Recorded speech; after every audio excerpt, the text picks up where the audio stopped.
तो circular flow of income में होता क्या है, हम देखते हैं कि इकोनॉमी में जो भी इनकम हो रहा है वो किस तरीके से फ्लो होता है। ठीक है, तो इसमें अलग अलग कंडीशंस होते हैं। तो सर्कुलर फ्लो ऑफ इनकम में क्या होता है, मतलब ये क्यों आया हुआ है। तो नॉर्मली जब हम लोग नेशनल इनकम की अकाउंटिंग करते हैं, ठीक है, तो हमें सर्कुलर फ्लो ऑफ इनकम पढ़ना होता है। तो नेशनल इनकम क्या होता है, तो सर्कुलर फ्लो ऑफ इनकम में मतलब ये जब हम नेशनल इनकम के बारे में पढ़ते हैं, national income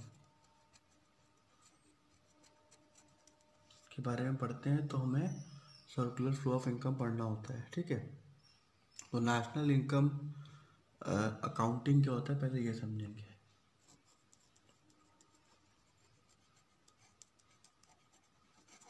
national income accounting का जो डेफिनेशन है, can be defined as a set of systematic statistical statement which describe the measurement of the inter relationship among the micro economic aggregates. मतलब यहाँ पे नेशनल इनकम अकाउंटिंग में हम देखते हैं कि हमारे पास कहाँ कहाँ से पैसे जनरेट होते हैं, मतलब पैसा कहाँ से आता है और कहाँ तक जाता है। ठीक है, तो सारा जो इनकम जनरेट होता है किस तरीके से होता है, कौन जनरेट करता है, वो सारा कुछ हम लोग नेशनल इनकम अकाउंटिंग में पढ़ते हैं।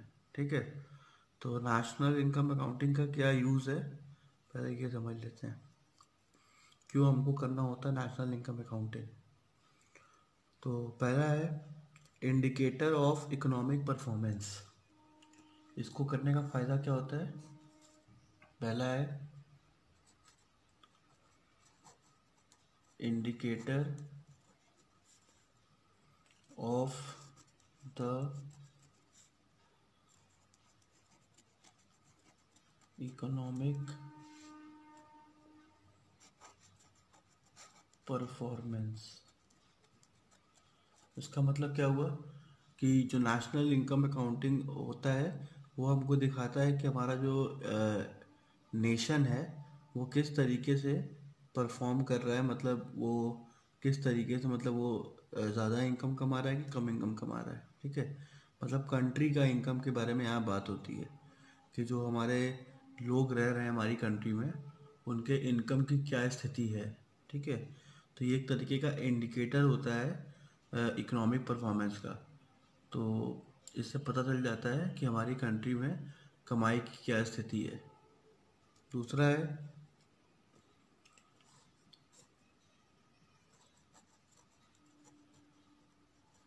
Measurement and measurement of economic development. तो इसका मतलब क्या हुआ, तो नेशनल इनकम अकाउंटिंग के हेल्प से उसके जो डेटाज होते हैं, उसके जो स्टैटिक्स होते हैं, उसके हेल्प से हम पता कर सकते हैं कि हमारा जो नेशनल इनकम है, सॉरी जो हमारा इकोनॉमिक है वो डेवलप हो रहा है कि नहीं हो रहा है। मतलब जो इकोनॉमी, जो हमारी कंट्री की इकोनॉमी है वो डेवलप हो रही कि नहीं हो रही है। अगर टाइम पे हमारा नेशनल इनकम बढ़ रहा है तो मतलब डेवलप हो रहा है, और अगर इनकम नेशनल इनकम नहीं बढ़ रहा है तो सिंपल सी बात है, नहीं नहीं डेवलप हो रहा है। ठीक है, तो पिछले साल का इनकम इस साल के इनकम से हम कंपेयर करते हैं और हमको आइडिया मिल जाता है कि कितना हम डेवलप कर रहे हैं, मतलब हमारी इकोनॉमी कितना डेवलप कर रही है। तो मेज़र करने के काम आता है economic development, national income accounting. उसके बाद आता है हमारा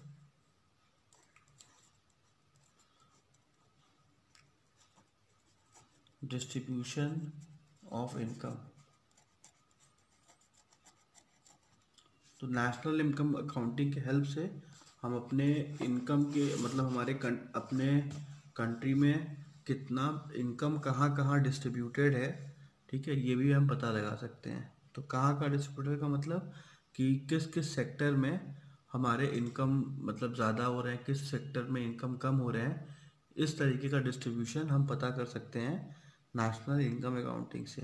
ठीक है, कि किस किस सेक्टर में ज़्यादा पैसा है, किस सेक्टर में कम पैसा है, तो डिस्ट्रीब्यूशन ऑफ इनकम को हम लोग पता कर सकते हैं कि कौन सा सेक्टर है ज़्यादा पैसा कमा रहा है, कौन सा सेक्टर कम पैसा कमा रहा है। उसके बाद नेक्स्ट पॉइंट है help in policy formation. Help in policy formation, इसका मतलब क्या हुआ कि नेशनल इनकम अकाउंटिंग जो होता है वो हमें हेल्प करता है कि हम पॉलिसी फॉर्मेशन सही सही कर सकें। मतलब कंट्री जब देखती है कि इनकम की स्थिति क्या चल रही है तो उस हिसाब से पॉलिसीज़ बनाती है ताकि हम कंट्री की इनकम बढ़े।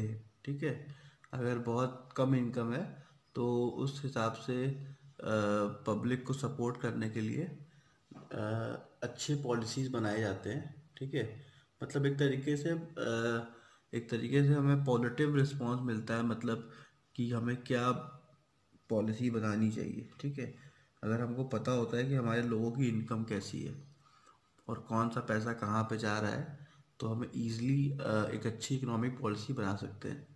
जो इकोनॉमिक पॉलिसी बनती है वो नेशनल इनकम अकाउंटिंग के हेल्प से ही बनती है। ठीक है, लास्ट पॉइंट है knowledge of structural changes.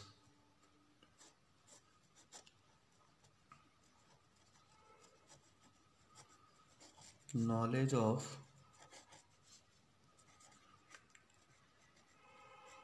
Structural change, इसका मतलब क्या होता है कि क्या क्या स्ट्रक्चर में चेंजेस आ रहे हैं, मतलब कि जो अलग अलग सेक्टर्स है उसमें कितना चेंज आ रहा है, कि कौन सा सेक्टर बढ़ रहा है कौन सा सेक्टर घट रहा है, इसके बारे में भी हमको पता चल जाता है नेशनल इनकम अकाउंटिंग से। जैसे एग्जांपल प्राइवेट सेक्टर है, पब्लिक सेक्टर है। ठीक है, तो कौन सा सेक्टर ग्रो कर रहा है, पब्लिक सेक्टर ग्रो कर रहा है या फिर प्राइवेट सेक्टर ग्रो कर रहा है, तो ये सारी इन्फॉर्मेशन हमको नेशनल इनकम अकाउंटिंग से मिल जाती है। ठीक है, तो ये हमारा इंट्रोडक्शन पार्ट था नेशनल इनकम अकाउंटिंग। ठीक है, जब हम लोग सर्कुलर फ्लो ऑफ इनकम पढ़ते हैं तो ये एक इंट्रोडक्शन पार्ट होता है कि हम क्यों ये सब पढ़ते हैं। तो उसके कारण यही सब है कि नेशनल इनकम अकाउंटिंग कर सके, इसीलिए हम लोग सर्कुलर फ्लो ऑफ इनकम पढ़ते हैं। ठीक है, और हम लोग स्टार्ट करेंगे सर्कुलर फ्लो ऑफ इनकम।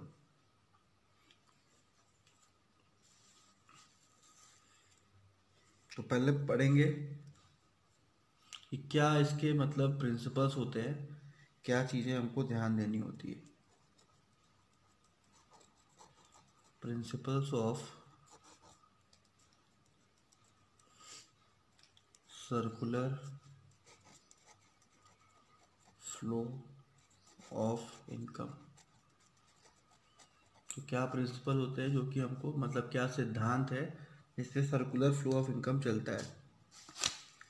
तो circular flow of income and product is based on two basic principle. Point number first, the amount of spending by the consumer become the receipts of the income of the seller. मतलब simple सी बात है कि जो हमारा consumer होता है, मतलब जो हमारा बायर होता है, जो पैसा वो खर्च करता है, मान लीजिए कोई बायर है, इसको चाहे बायर बोलिए चाहे कंज्यूमर बोलिए। ठीक है, जो भी पैसा ये खर्च करेगा, जो भी पैसा एक्सपेंडिचर में मतलब जो भी पैसा खर्च करेगा, वो हमारा सामने वाला कौन है, जो सेलर है, वो उसका रेसिप्ट होगा, मतलब वो उसको कमाएगा। तो ये सिंपल सी बात है, कोई बहुत कॉम्प्लिकेटेड चीज़ नहीं है कि भाई सिंपल सी बात है। कोई भी कंज्यूमर कुछ भी कंज्यूम कर रहा है, जो भी चीज़ खरीद रहा है वो किससे खरीदेगा, कोई सेलर से खरीदेगा। तो सेलर से खरीदेगा तो सिंपल सी बात है, वो जो पैसा खर्च कर रहा है सेलर के लिए वो रेसिप्ट होगा। ठीक है, तो कुछ कॉम्प्लिकेटेड नहीं है इसमें। दूसरा प्रिंसिपल क्या है, तो पहला हो गया बायर्स का, हो गया ये कॉन्सेप्ट क्लियर हो गया। सेकेंड पॉइंट है amount of spending by the buyers become the receipts और the income of the seller. ठीक है, तो दोनों ही पॉइंट सिमिलर ही हैं।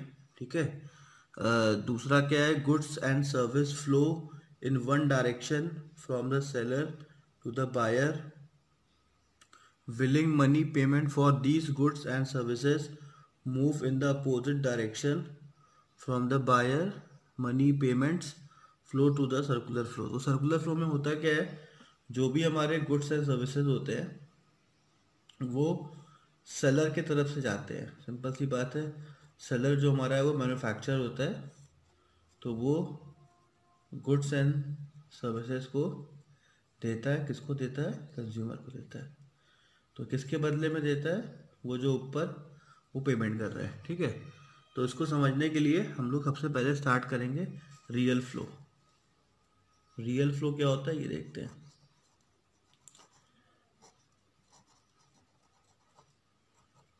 तो रियल फ्लो में देखिए क्या होता है. These are two important sectors in the economy: household sector and a business firm. Household are the owners of the factor of production as well as consumer of the goods and the services.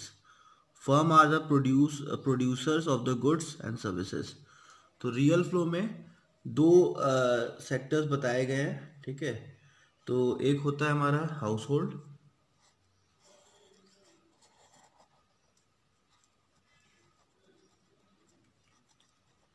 एक होता है हमारा house hold, और दूसरा sector जो हमारा होता है वो होता है फर्म.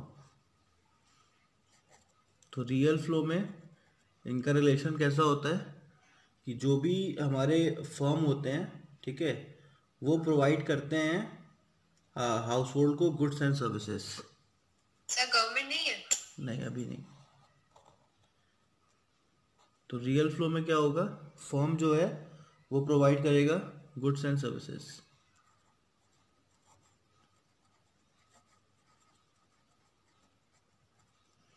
और ये जो हाउस होल्ड है इसके बदले में प्रोवाइड करता है लैंड, लेबर, कैपिटल, एंटरप्राइज. ठीक है, तो हाउस होल्ड से ये सब चीज़ें आती हैं: लैंड, लेबर, कैपिटल और एंटरप्राइज. तो ऐसा क्यों होता है कि ये इधर आ रहा है? क्योंकि सिंपल सी बात है, कोई बंदा हाउस होल्ड का ही बिजनेस करेगा, ठीक है, तो वो अपने पास से लैंड, लेबर, कैपिटल और एंटरप्राइज लेके आता है, जो कि फर्म इस्टेब्लिश होता है, और फर्म इस्टेब्लिश होने के बाद firm goods and services provide करता है. तो इसको हम लोग बोलते हैं रियल फ्लो. ठीक है, house hold sector supplies factor of production to the firm, that is factor flow of house hold to the firm. Firm produce goods and services with the help of these factor. मतलब ये जो house hold provide करता है land, labour, capital और enterprise, ये सारी चीज़ें जब इस फर्म को मिलती है तो जो फर्म है वो यहाँ से गुड्स एंड सर्विसेज को प्रोड्यूस करता है. ठीक है, तो हाउस होल्ड से उनको लैंड, लेबर, कैपिटल ये सब चीज़ें मिलती हैं. तो ये हमारा है एक तरीके से रियल फ्लो. ठीक है, तो अगर एग्जाम में रियल फ्लो होता है तो आपको यही समझाना है. तो इसका डेफिनेशन देख लेते हैं. Real flow implies the flow of factor services from house hold to the firm and goods and services from firm to house hold. तो इसमें आपको यही बताना रियल फ्लो में क्या होता है. जो हाउस होल्ड से लैंड, लेबर, कैपिटल जाता है फर्म तक, और फर्म से गुड्स एंड सर्विसेज जाता है हाउस होल्ड तक. ठीक है, तो ये हमारा डेफिनेशन है एक तरीके से रियल फ्लो का. ठीक है, उसके बाद आता है हमारा नेक्स्ट कॉन्सेप्ट मनी फ्लो का, कि मनी किस तरीके से फ्लो होता है इसको देखेंगे. अभी हम लोग सर्कुलर मॉडल नहीं पढ़ रहे हैं. ठीक है, अभी हम लोग केवल इसके डेफिनेशंस पढ़ रहे हैं. तो इसमें क्या है, मनी फ्लो में भी हमारा सेम हाउस होल्ड और फर्म होता है.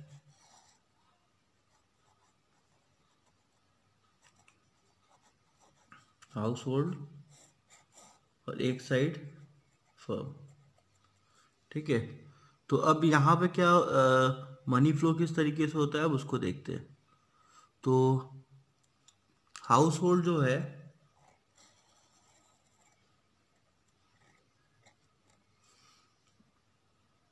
ये हमारा एरो इस तरीके से बनेगा।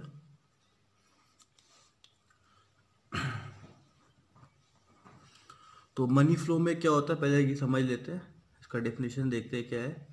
The cycle of monetary payment from the firm to the house hold for their factor services and turn the monetary payment from the house hold to the firm against their goods and services is known as money flow. तो यहाँ पे होता क्या है, जो भी लोग हैं वो हमको एक तरीके से गुड्स मतलब जो भी हाउस होल्ड है वो हमको सर्विसेज प्रोवाइड करती है। ठीक है, कि हाउस होल्ड के ही लोग होते हैं, वो हमें सर्विस प्रोवाइड करते हैं, तो उसके बदले में उनको हम पेमेंट करते हैं। ठीक है, ये आपको मनी फ्लो में क्या बता रहे हैं हमारे पास, the cycle of monetary payment from the firm to the house hold for the factor services and in turn the monetary payment from the house hold to the firm against their goods and services is known as money flow. तो इसका मतलब क्या हुआ कि जो भी हमारे goods and services होते हैं उसका पेमेंट कौन करता है, वो हाउस होल्ड करता है। ठीक है, और फर्म को जो भी इसका पार्ट मिलता है, ठीक है, उसके बदले में firm goods and services provide करता है। यहाँ पे सिंपल सा ये कॉन्सेप्ट है। ठीक है, तो अगर हम लोग डिस्टिंग्विश करें कि रियल फ्लो और मनी फ्लो में अंतर क्या है, ठीक है, अगर कॉन्सेप्ट को और ज़्यादा क्लियर करें कि रियल फ्लो और मनी फ्लो, कई बार एग्ज़ाम में आप देखोगे इसका डिफरेंस आपको एग्ज़ाम में मिल जाता है कि रियल फ्लो और मनी फ्लो में डिफरेंस क्या है। तो आप इतना बड़ा डायग्राम न बना के आप ये भी लिख सकते हो कि यहाँ पे जो फ्लो होता है ये गुड्स एंड सर्विसेज का होता है। ठीक है, और यहाँ जो फ्लो होता है वो मनी का होता है। किसके बीच, दो सेक्टर के बीच में, हाउस होल्ड और फर्म। तो ये आप यहाँ पे लिख सकते हो। तो बहुत ही इजी सा एक डेफिनेशन तैयार हो गया, छोटा सा डेफिनेशन, कि रियल फ्लो में क्या होता है, flow of goods and services between house hold and firm, आप लिख सकते हो। और मनी फ्लो में flow of money between house hold and firm, तो हाउस होल्ड एंड फर्म आप इस तरीके से लिख सकते हो। नेक्स्ट क्या है और डिफरेंस देख लेते छोटा सा। यहाँ पे जो होता है, it involves the exchange of goods and services, it involve the exchange of money. तो एक्सचेंज के अगर कॉन्सेप्ट पे देखें तो यहाँ पे गुड्स एंड सर्विसेज होता है और यहाँ पे हमारा मनी होता है। तो ये भी एक इजी सा पॉइंट मिल गया। तो 2 मार्क्स में क्वेश्चन आते हैं, आप ये 2 मार्क्स का कॉन्सेप्ट यहाँ पे लिख सकते हैं। ठीक है, कि गुड्स एंड सर्विसेज में क्या हो गया, और सॉरी रियल फ्लो में क्या होता है, मनी फ्लो में क्या होता है। तो ऊपर का अगर ये नहीं भी बनाते तो चलेगा, आपको इतना भी लिख देते हैं और ऊपर का वो बनाना तो बहुत अच्छी बात है। ठीक है, तो एक हो गया रियल फ्लो, एक हो गया मनी फ्लो। तो नाम से पता चल रहा है रियल का मतलब गुड्स एंड सर्विसेज हो गया और मनी का मतलब मनी ही हो गया। ठीक है, और दो इकोनॉमी के दो सेक्टर्स होते हैं, एक होता है हाउस होल्ड और एक होता है फर्म। इन दो ऐसा तो हम लोग अभी आगे चल के बहुत सारे सेक्टर्स पढ़ेंगे, लेकिन इसमें केवल आपको इतना ही बताना है कि दो सेक्टर्स होते हैं, एक हाउस होल्ड एक फर्म, दोनों के बीच में फ्लोज होते हैं, एक रियल फ्लो होता है एक मनी फ्लो, रियल फ्लो में गुड सर्विसेज और मनी फ्लो में मनी का होता है। बस यहाँ तक का ये हमारा इंट्रोडक्शन में कॉन्सेप्ट था। अब हम लोग पढ़ेंगे forms of circular flow of income.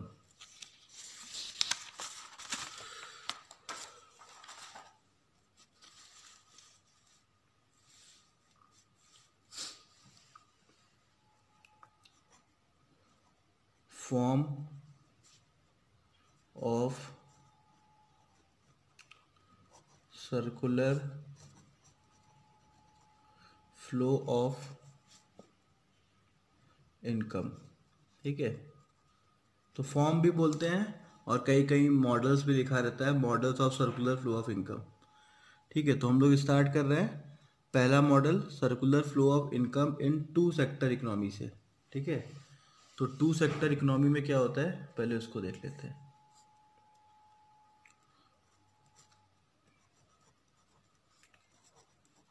To sector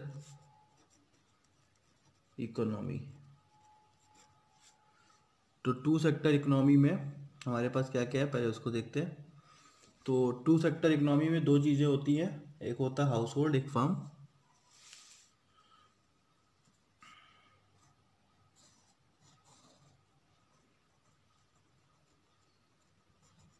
house hold हो गया और एक तरफ हो गया फर्म। तो क्या रिलेशन होता है इनके बीच में, पहले ये समझते हैं।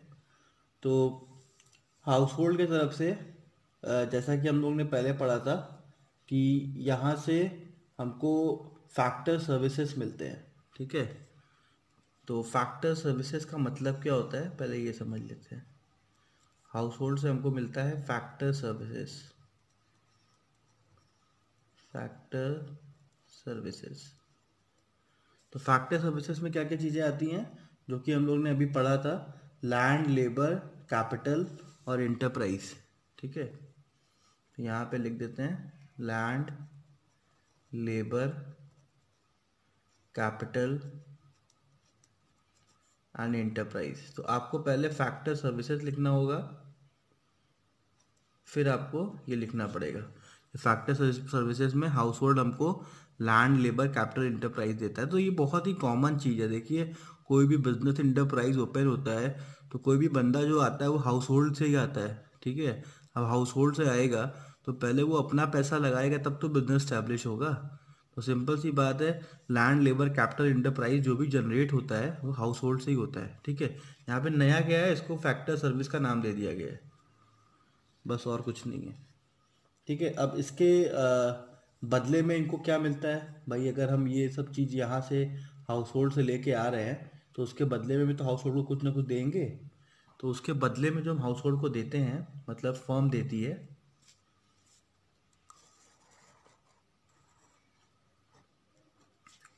फर्म इनको देती है इसके बदले में rent, wages, interest and profit, ठीक है। Rent, wages, interest and profit, तो ये इनको मिलता है इसके बदले में। फर्म जो इनका जो भी लेबर होता है और लैंड होता है, कैपिटल होता है, इंटरप्राइज से जो भी पैसा निकलता है उसके बदले में जो फर्म है वो रेंट पे करती है, ठीक है। या तो वेजेस पे करेगी, या तो इंटरेस्ट पे करेगी, प्रॉफिट पे करेगी। कैसे, इसको भी समझ लेते हैं। अब हाउस होल्ड ने मान लेते हैं अपना ज़मीन दिया या फिर अपना कोई बिल्डिंग दिया, तो वो लैंड में आ गया, ठीक है। तो उसके बदले में उसने रेंट दे दिया। पहला तो ये क्लियर हो गया कि लैंड के बदले में हमको रेंट मिल गया। दूसरा कॉन्सेप्ट क्या है भाई, हाउस होल्ड ने हमको लेबर भी दिया तो लेबर को हमने वेजेस पे कर दिया, ठीक है। उसके बाद हमको कैपिटल मिला, ठीक है। तो कैपिटल के बदले में हमने इंटरेस्ट पे किया, ठीक है। अब उसके बाद जो इंटरप्राइज बना उसको हमने क्या पे किया, इंटरप्राइज अगर हम बनाएंगे तो हमको जो अर्निंग होती है उसको हम प्रॉफिट बोलते हैं, ठीक है। तो आप इस तरीके से भी याद कर सकते हैं ताकि एग्ज़ाम में एक भी पॉइंट आपका छूटे ना। अगर आपने इधर लैंड, लेबर, कैपिटल, इंटरप्राइज लिखा है तो इसके अपोजिट में इससे क्या जनरेट होता है आप ये लिख दो, रेंट, वेजेस, इंटरेस्ट और प्रॉफिट। ये चारों का मतलब अपोजिट इससे क्या जनरेट होता है, ये चीज़ें आपको यहाँ पे लिखनी पड़ेंगी कि फर्म से ये सब चीज़ें जनरेट होके हाउस होल्ड को मिलती हैं, इसीलिए हाउस होल्ड ये सब चीज़ देता है। अब आते हैं इसी में दूसरा पॉइंट, ठीक है। दूसरा पॉइंट ऑफ व्यू क्या है कि हाउस होल्ड हमें अब फर्म एक काम और करता है। अब भाई जो सामान बनाएगा वो क्या करेगा, वो इनको देगा ही, ठीक है। तो गुड्स एंड सर्विसेज, तो देखिए जब हम लोग टू सेक्टर इकोनॉमी पढ़ते हैं तो हम यहाँ पे दो चीज़ें पढ़ते हैं कि एक हाउस होल्ड पूरे दुनिया को दो पार्ट में बांट देते हैं, हाउस होल्ड और फर्म के बारे में पार्ट में, ठीक है। एक पूरा पार्ट होता है जो कुछ हमारे लिए बना रहा है और एक पार्ट होता है जो उस चीज़ को कंज्यूम कर रहा है, ठीक है। तो जैसे जैसे हमारे इकोनॉमी सेक्टर बढ़ते जाते हैं वैसे वैसे चीज़ें इसमें बढ़ती जाएंगी। तो अभी हमने केवल वर्ल्ड को दो पार्ट में बांट दिया है, ठीक है। जैसा कि हम लोग मैक्रो इकोनॉमिक्स पढ़ रहे हैं, एक हाउस होल्ड में बांट दिया, एक फर्म में बांट दिया। हाउस होल्ड हो गया कंजप्शन वाला सेक्टर जो कि कंज्यूम भी कर रहा है और प्लस हमें फैक्टर सर्विसेज भी दे रहा है। और फर्म हो गया जो प्रोड्यूस कर रहा है और उसके बदले में हमसे पैसे भी ले रहा है और हमको इनकम भी जनरेट करके दे रहा है। तो यहाँ पे देखते हैं अब फर्म क्या कर रहा है, गुड्स एंड सर्विसेज हमको दे रहा है, गुड्स एंड सर्विसेज। भाई कुछ फर्म होती है गुड्स सेल करती हैं, कुछ फर्म होती है सर्विस सेल करती हैं। ठीक है, जैसे मोबाइल की फर्म्स हो गई। अब मोबाइल की फर्म क्या हमको सर्विस ही सेल कर रही हैं, हम उनका नेटवर्क यूज़ कर रहे हैं। ठीक है, अब गुड्स एंड सर्विसेज क्लियर है। अब उसके बदले में हम क्या कर रहे हैं, payment for goods and services कर रहे हैं, उनको हम पैसा पे कर रहे हैं। ठीक है, तो payment of goods and services. तो सिंपल सा ये हमारा टू सेक्टर इकोनॉमी है, जहाँ पे ये कॉन्सेप्ट हमारे पास है। ठीक है, उसके बाद हमारा आता है टू सेक्टर इकोनॉमी। ठीक है, विथ सेविंग। अभी ऊपर हम सेव नहीं कर रहे थे, अभी जो भी था हम कंज्यूम करके ख़त्म कर दे रहे थे। ठीक है, अब इकोनॉमी और ज़्यादा सुधरेगी, अब कुछ सेविंग्स भी होगा। तो सेविंग्स के जो मॉडल्स हैं वो थोड़े से बदल जाएंगे। Two sector economy with saving. तो पहले समझते हैं सेविंग करता कौन है। तो सेविंग जो है ये काम होता है हाउस होल्ड का। ठीक है, तो हाउस होल्ड सेविंग करता है। ठीक है, समझ में आ गया। फिर उस सेविंग को करता है क्या है, उस सेविंग को या तो बैंक में जमा करेगा या तो कहीं पे क्या बोलते हैं कैपिटल मार्केट में कहीं पे लगाएगा। ठीक है, जैसे अगर मान लीजिए हम कोई सेविंग करते हैं तो हम क्या करेंगे, या तो बैंक में जमा करेंगे, सिंपल सी बात है, या फिर पोस्ट ऑफिस में जमा करेंगे। पोस्ट ऑफिस भी सेविंग का हमारे पास ऑप्शन होता है।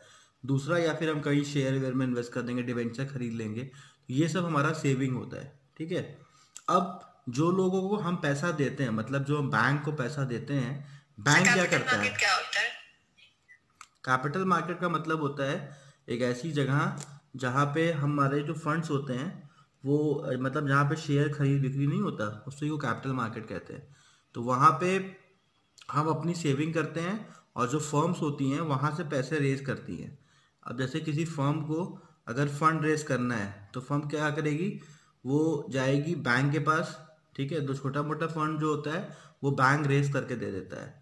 ठीक है, और नहीं तो अगर उसको चाहिए कि हमको ज़्यादा फंड चाहिए तो कंपनी जाती है कैपिटल मार्केट में। तो कैपिटल मार्केट में हमें मनी सॉल्यूशंस प्रोवाइड होते हैं। मतलब अगर हमको शेयर इशू करना है, ठीक है, शेयर इशू करने का क्या है कि हमने शेयर मार्केट में इशू किया, उसके बदले में हमको पैसा मिला।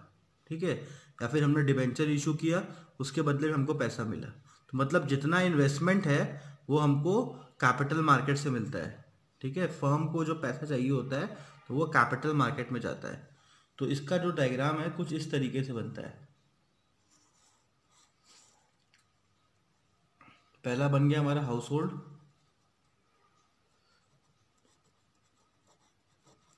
ठीक है, उसके बाद हमारा आता है कैपिटल मार्केट।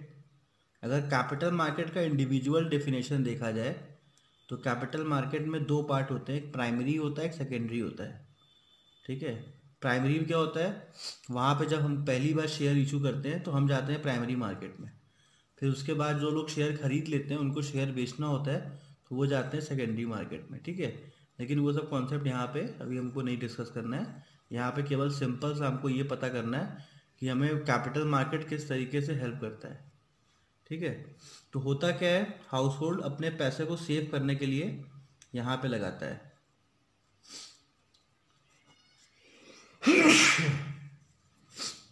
मतलब शेयर खरीद लिया, ठीक है, या फिर बैंकिंग सेक्टर में इन्वेस्ट कर दिया। तो देखो अब यहाँ पे जब हम लोग कैपिटल मार्केट की बात करते हैं तो कैपिटल मार्केट का मतलब जो होता है, यहाँ पे हम नीचे बना के लिख दे रहे हैं आपको कि यहाँ पे कैपिटल मार्केट क्या है। नॉर्मल तो कैपिटल मार्केट हमारा प्राइमरी सेकेंडरी में आता है, लेकिन यहाँ पे जो हम लोग कैपिटल मार्केट पढ़ रहे हैं, यहाँ पे कैपिटल मार्केट का मतलब हो गया बैंक्स, उसके बाद इंश्योरेंस कंपनीज जैसे कि LIC, उसके बाद फाइनेंशियल इंस्टीट्यूशंस, तो फाइनेंशियल इंस्टीट्यूशंस हो गया। तो ये सब हमारे कैपिटल मार्केट में आते हैं, जहाँ पे हमारे हाउस होल्ड वाले सेविंग करते हैं। ठीक है भाई, हाउस होल्ड पैसा कमा रहा है तो क्या करेगा, या तो कहीं बैंक में अकाउंट खुलवा लेगा, वहाँ जाके पैसा सेव कर देगा। ठीक है, और या फिर वो किसी LIC में कोई प्लान ले लेगा। ठीक है, वहाँ पे उसको कवर भी मिल जाएगा लाइफ इंश्योरेंस का, और साथ ही साथ उसके पैसे भी सेव होते जाएंगे। लाइफ इंश्योरेंस में तो आप जानते ही हो कि अगर आप लाइफ इंश्योरेंस के प्लान्स लेते हो तो 20 ईयर्स का आपने प्लान लिया, तो 20 ईयर्स के बाद अगर बंदे की डेथ नहीं होती है तो उसका जो भी पैसा जमा है उसको इंटरेस्ट के साथ वापस मिल जाता है। ठीक है, तो वो भी एक तरीके का सेविंग हमारा हो सकता है। ठीक है, तो ये हो गया। प्लस कुछ फाइनेंशियल इंस्टीट्यूट्स भी मार्केट में होती हैं जहाँ पे आप पैसा सेव कर सकते हैं। तो वो क्या करती हैं, वो आपसे पैसा लेती हैं और आगे फर्म को दे देती हैं। ये सबका काम है। अब बैंक भी पैसा आपका लेके क्या करेगा, आपको इंटरेस्ट कहाँ से देगा, आप सोचिए। LIC भी आपका पैसा क्या करेगा, आपका कहाँ से आपको इंटरेस्ट देगा। फाइनेंशियल इंस्टीट्यूशन भी आपको कहाँ से इंटरेस्ट देगा। ठीक है, तो फाइनेंशियल इंस्टीट्यूशन का एग्जांपल देखा जाए तो जैसे महिंद्रा फाइनेंस हो गया, श्रीराम फाइनेंस हो गया, ये सब अलग अलग कंपनीज हैं जो कि फाइनेंशियल इंस्टीट्यूशन की तरह वर्क करती हैं।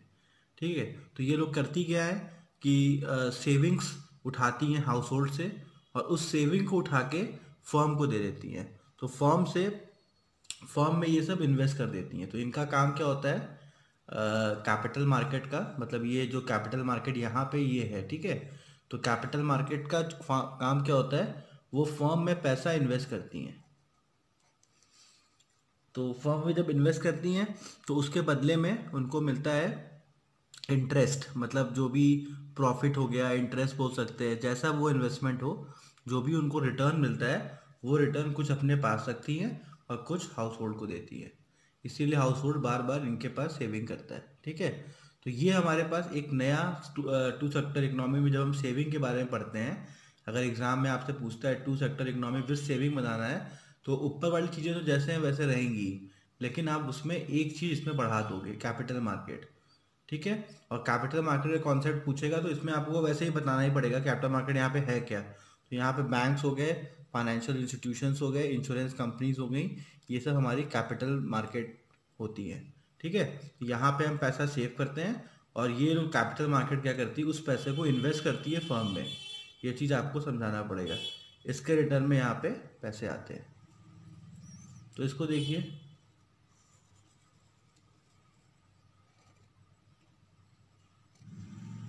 अब यहाँ पे क्या कॉन्सेप्ट है कि ये जो हमारा पुराना वाला था, मतलब जो हमने ऊपर पढ़ा था फैक्टर सेविंग्स। ठीक है, तो यहाँ पे हम पूरा नहीं लिख रहे हैं, हम खाली यहाँ पे फैक्टर सर्विसेज लिख दे रहे हैं कि यहाँ से फैक्टर सर्विस जाता है।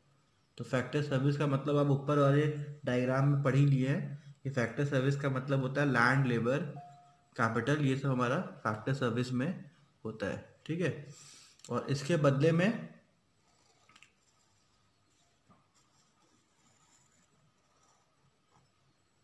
यहाँ पे रेंट, वेजेस, इंटरेस्ट और प्रॉफिट, ये सब चीज़ें हमें मिलती है। तो ऊपर वाला जो कॉन्सेप्ट था ये सेम है कि इसके फैक्टर सर्विस ये यहाँ पे ये प्रोवाइड कर रहे हैं, और उसके बदले में इनको रेंट, वेजेस, इंटरेस्ट, प्रॉफिट मिल रहा है। तो इसमें कुछ भी चेंज नहीं है, ये आपको बनाना है। ठीक है, और उसके बाद जो ऊपर हमने डिस्कस किया था कि ये जो भी गुड्स एंड सर्विसेज प्रोड्यूस होता है फर्म में, गुड्स एंड सर्विसेज जो भी प्रोड्यूस होता है वो फर्म उनको देती है, और उसके बदले में ये फर्म को क्या करते हैं, पेमेंट करते हैं गुड्स एंड सर्विसेज का। ठीक है, तो ऊपर का डायग्राम सेम जैसे आप बनाते हो वैसे ही बनेगा, बस खाली इसमें एक नया फीचर ऐड हो जाएगा जिसको हम कैपिटल मार्केट कहते हैं। इसमें ये एक नया फीचर आपको दिखाई देगा। ठीक है, तो ये हमारा हो गया two sector economy. Two sector economy में एक कंडीशन होता है जिसको हम बोलते हैं कंडीशन फॉर इक्विलिब्रियम। ये होता क्या है इसको समझ लेते हैं। बहुत ही सिंपल सा कॉन्सेप्ट है, जो ऊपर हमने पढ़ा है उसी को यहाँ पे एक साथ कर दिया है। कंडीशन फॉर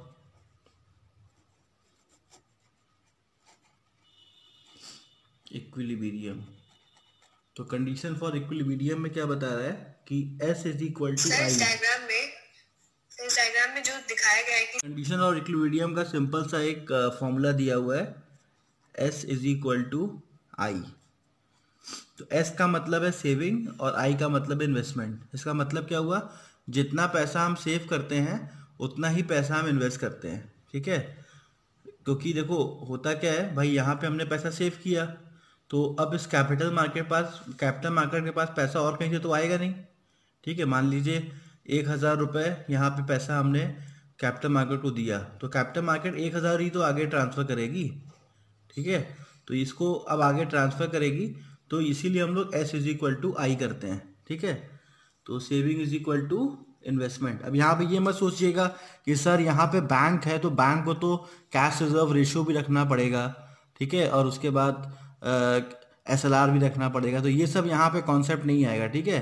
ये हम लोग इकोनॉमी एज अ होल देखते हैं, तो यहाँ पे सिंपल सा कॉन्सेप्ट चलता है कि जो पैसा आ रहा है वो जा कहाँ रहा है, ठीक है। तो बहुत ज़्यादा टेक्निकल इसमें हम लोग नहीं होते हैं, ठीक है, कि बैंक के बारे में हम सोचने लगे हैं, अब कैश रिजर्व रेशियो सोचने लगे कि RBI बीच में आ गया, तो ये सब चीज़ें अभी यहाँ पे नहीं आएंगी, ठीक है।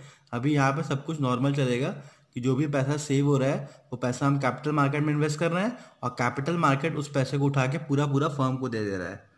इसीलिए हम लोग इसको कंडीशन फॉर इक्विलिब्रियम कहते हैं, क्योंकि ये दोनों साइड हमारा बराबर होता है, सेविंग का साइड और इन्वेस्टमेंट का साइड दोनों आपको यहाँ पे बराबर दिखाई देता है, इसीलिए हम लोग उसको कंडीशन ऑफ इक्विलिब्रियम कहते हैं। तो जब भी आप 2 सेक्टर इकोनॉमी बनाएंगे तो अलग से ये चीज़ समझा देंगे, ठीक है। ये अलग से आपसे क्वेश्चन बोलेगा नहीं कि आप कंडीशन फॉर इक्विलिब्रियम समझाइए। आपको जब भी ये 2 सेक्टर इकोनॉमी बनाना होगा उसके नीचे ही आप saving is equal to investment बता देंगे। तो ये टॉपिक यहीं पे कंप्लीट हो गया 2 सेक्टर इकोनॉमी का।